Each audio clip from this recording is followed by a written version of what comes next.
So I'm on my way to film. It's probably gonna be the fourth video on my channel right now. And I've actually filmed quite a few when I was house sitting in nearby to Gainesville. I was just walking along railroad tracks, finding railroad spikes, go use them to make furniture later, and filming videos, just telling stories about traveling overseas. There's one that was sort of opinion, and that's not gonna go out for a while. But the reason for all that, the reason why I'm putting out these sort of adventurous videos first, is because the sort of like vlog storytelling videos, if I just started with those, I don't think that, personally, I would not watch someone who starts with videos like that, where they're telling stories about, I went overseas, I did this, I was in these countries, I have these opinions. Like, I don't know who you are. Like, I have no idea what sort of experience this person has. I don't know why or if I should respect them. That's why I'm putting out videos where I'm actually doing stuff first. I'm adventuring, I'm crawling through tunnels, going out through woods and stuff. After this, you'll sort of know, like, yeah, he's cool. He's been around a bit. Oh, that sunlight. I do want to hear the stories about his travel because I know he's actually legit, right? Like, there are people who do podcasts. Like, Joe Rogan is the one that pops into my head. He has some strong opinions. I like him. I don't really watch podcasts, but I've seen little bits of his stuff with comedians. I like him, but if he had not been a WWE commentator, or whatever that word is, I guess commentator, for years, I would not have known that he's like a real man, like someone I should actually respect and whose opinion I should listen to. You gotta start out, I think, if you're gonna do vlog type stuff, you gotta start out with a bit of adventurous stuff, or manly stuff, or womanly, whatever. Just to show that you are someone that is worth listening to and watching and following. So I'm walking right now through these woods where I used to run a bonfire pit. We got busted by cops a few times. That's why we eventually stopped having fires out there. But we had maybe 50 or 60 first. There's not a risk of fire spreading in these woods. It's swampy. There's standing water. I used to keep a bucket of water next to the fire. There's all the precautions, but it's a sort of a legal gray area. You are allowed to have small fires in Florida when you're hiking and stuff, but you're not really supposed to have big open fires. So police sort of get to interpret that as they will, and they usually interpret it as people might underage drink out here or use drugs. Let's make sure there's no one out here. I've come back to Gainesville for a few months just to set up the channel and rest from my hike. And we've had a few fires, maybe half a dozen. Some old people from the old fires, some new people. We have not had any trouble with police. I'm hoping it stays that way, but after I filmed this video at the fire pit, feel free to go out and use it. Just please be safe.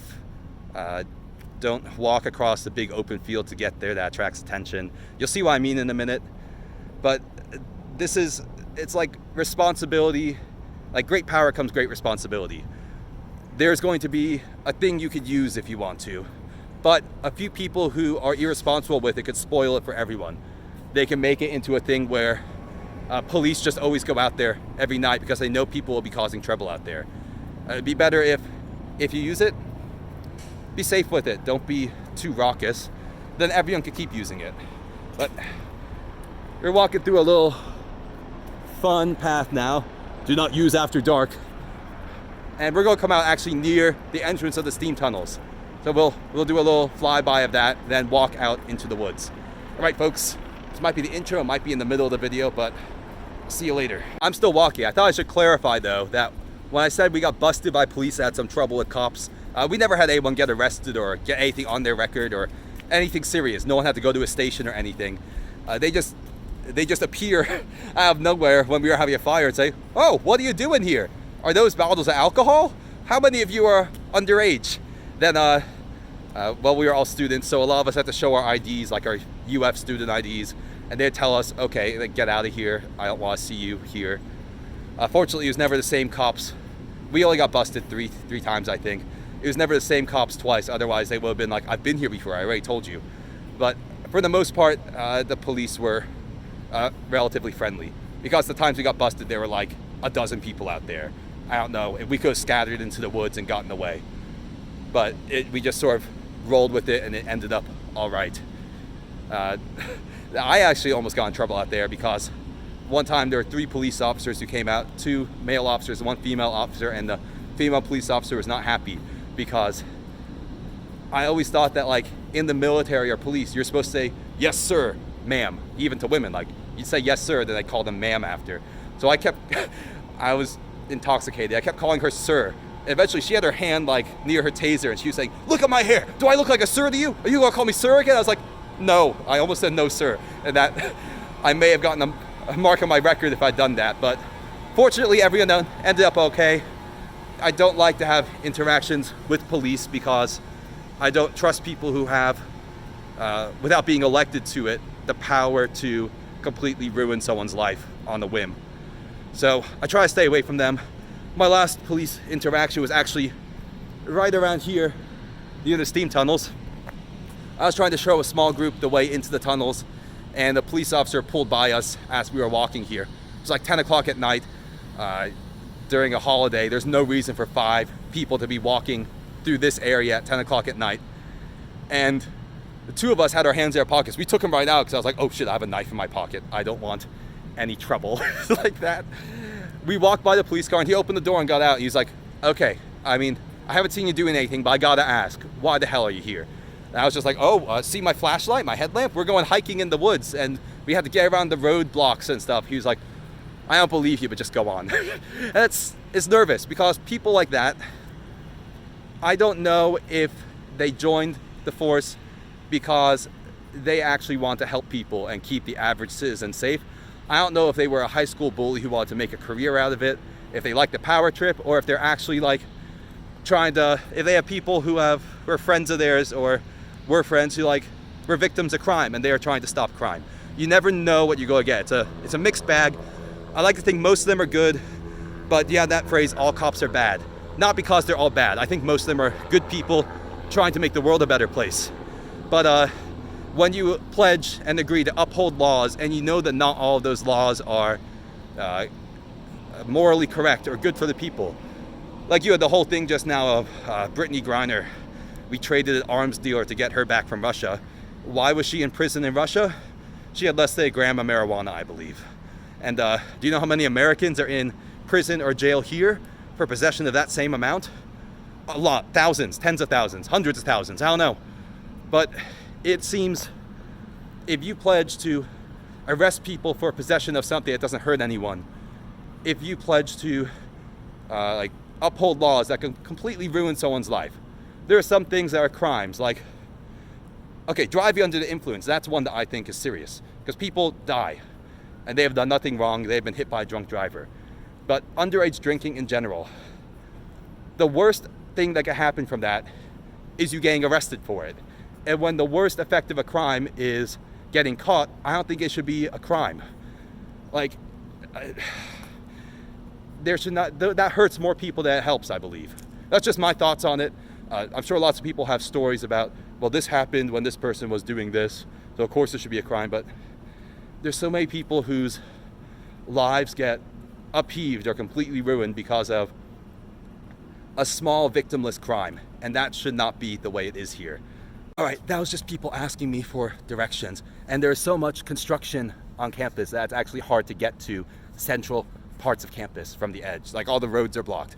Anyway, I was saying my first sort of experience with the police officers back when I was in, I guess, my last year of high school. And back then I was, well, I weighed like 190 something. I weighed 135 back then, like 60, 70 pounds less.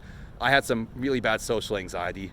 I got over it with a mix of like bodybuilding, alcohol, partying, just forcing myself to do things that I wasn't comfortable with before. Now I'm probably the most unanxious person you can meet. Like, I will, if you tell me, hey, walk up to that person, like ask them to help move a couch into your house, I will do it. Last night, everyone's moving out, there's a couch. I was like, oh, I'm staying in an unfurnished flat right now while I get ready to hike. I could use a couch to sleep on. So I just walked up to a guy and said, hey, can you help me move this couch upstairs? I'll give you like $5. He didn't want the $5, but he spent like 10 minutes of his life helping me move a big couch upstairs. And now I have a couch, which is excellent. A lot better than sleeping on like air mattresses and sleeping bags that I have in my backpack. But back during my first cop experience, I was very socially anxious. Conversations would give me like a mini panic attack. I don't know why that was. I think it's because I was taking Adderall for grades and everything at the time. Legally, I should say. But it was watermelon day at my school, which means in the middle of the big green area, it was like a little cordoned off area with caution tape and tables full of watermelon for us to eat. And I left my backpack outside the ropes. I went in and grabbed some watermelon. I thought, I'm going to take a couple slices with me to go. You're not supposed to. You're not supposed to walk outside that area with melon because it is messy, I guess. And a police officer, our wonderful new campus cop, very aggressive looking man, big dude, looked like me if you added like 10 pounds of fat to my face. He stopped me. He's like, "Where are you going? Are you taking out watermelon somewhere? Don't you see those ropes?" I was just like, no, I'm just trying to get my backpack. I did not want to have that conversation, like even anxiety aside. And this guy almost like tackled me off my feet, just grabbed me. It was like, "Are you lying to me? You can't be doing that. You can't lie to a police officer." I was like, dude, just fucking, like people watching. And afterwards they're like, "Yo, that cop was a prick." I was like, yeah, he was a pig, you might say. That was my first experience with cops, like firsthand. Now I went through DARE, obviously. We had a really nice police officer, a campus cop then. This new guy sucked. I remember I saw him chase the other people just yelling, "Stop! Stop!" Like, dude, they're high schoolers. They're not doing anything serious. You don't need to scar some kid just because he's carrying watermelon or he spat on the ground or spat out his chewing gum or whatever. Like, please. Since then, I have not actually had any like physical confrontations with them, but I'm lucky. I'm large and I'm white, so I have seen other people in worse situations. I've heard stories from friends who are people of color, and they have had more scary confrontations, even at gunpoint, with police officers when they have done nothing wrong. There's a suspect in the area. They're in a weird part of town at night. There's a suspect in the area who matches like just their ethnicity, and the police officers make them lay down on their stomachs next to their car because they think the car might be the stolen car. And then I imagine at the end the police officers just say, "Oh, sorry, there's someone who matched your description." Then they just drive off. It's like they have completely ruined this person's day, probably like scarred them slightly or quite a bit. Wait. I don't trust people who have the power to do that, and we're not like vetted for that position.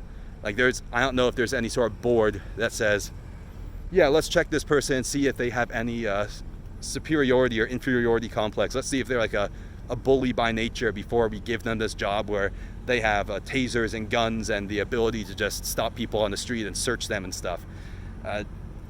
There needs to be a much better system for that. It's sort of like the gun control stuff. I do not believe there should be any laws about what kind of guns you should own, but there should be more laws about the background checks. So I have bought a gun before, Glock 19, same ones the cops carry. I don't have it now. I was traveling overseas, can't carry a gun there. Ended up selling it on to someone else. But the process for me getting it was doing a background check and waiting 3 days. Obviously, a background check came up clean. And I just went in, paid money at the pawn shop, bought it. It's easy. And there are much easier ways to get it here in America too. You could go to a gun show and shake a man's hand and he'll say, "All right, you're the proud new owner of my old gun." Nice. Which is good. I do not think, you heard what I just said about cops. I don't think they should be the only ones who have deadly weapons, because it'll be an issue of, there are laws that say no one can carry guns. Okay, the people who won't obey those laws are criminals who are going to commit crimes against now helpless people who don't have guns, and police officers whose trustworthiness is sometimes suspect. I'm sure they'd be even more aggressive and authoritative if they knew they were all dealing with people who had no weapons to defend themselves. People who have power over unarmed people are generally, it doesn't bring out the best in people. You could look at most regimes and stuff and all the atrocities that get committed. It does not bring out the best in people. But I think the whole process of getting approved to buy a gun should be a bit different. It should be, yes, background check. Have you committed a violent crime? If so, you're not owning a weapon because you have a history of violent crimes. But also it should be like a psychological thing. The government could pay for it. They have tons of money they're sending to Ukraine and everywhere else. And my family's half Ukrainian, so don't tell me I'm like a racist or something. But the government has enough money to send any prospective gun owner to like a psychiatrist who does a very quick, like 30-minute test of them to see, is this person likely to do a shooting with this gun? Because there are so many people who have committed shootings who have just, they got the guns legally, completely. They have no records, but if you look at that person's face, you could tell in a heartbeat, this man or boy, it's usually men, usually white men, should not own a weapon capable of killing people. They should not have the ability to pull a trigger and end the person's life because they look like they would commit a shooting or something.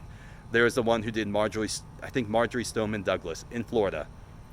And this kid had been investigated by the FBI multiple times. Did they take his weapons? No, they didn't. But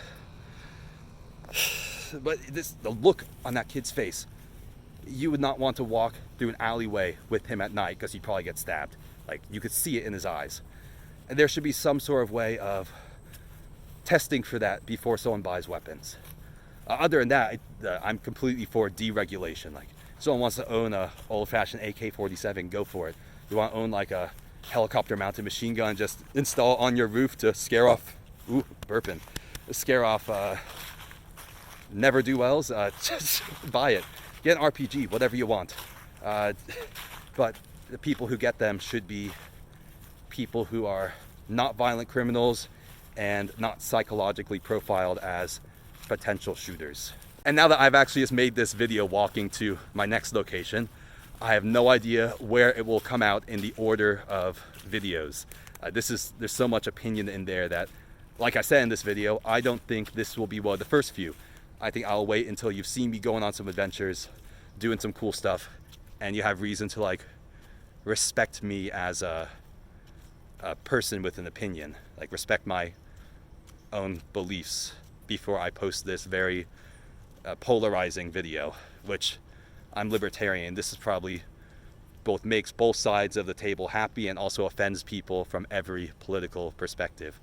But if you watched this far, nice. Please leave comments. I don't know how many subscribers I'll have at this point, but leave comments if you have your own views on this, which you should. It's a big issue. It affects everyone. If you agree with me, if you think I'm just full of crap, if you sort of agree with me but want to clarify some stuff, leave comments, please. I'd love to see a dialogue start under this video or because of this video. All right, folks, I'm almost at my filming location. Actually, I need to walk out there and clear it up first. But I'm going to end this clip here. Peace, and honestly, be safe. And I was going to end the video there, actually, but I've just found something behind the Ag frat house, which is incredible. It's one of those blow-up sex dolls. Amazing. I'm going to poke it with my foot just so I can say I've touched one before. Ugh, disgusting. But, ow, stepped on something sharp. Okay, I'm going to end the video for real before I trip and fall on something. See ya, folks, and sorry I had to show you that. Just, I saw it, you have to also. So I think this will actually just be its own video because there's been maybe 10 minutes of footage so far. But, oh, there's people coming. Let me stop.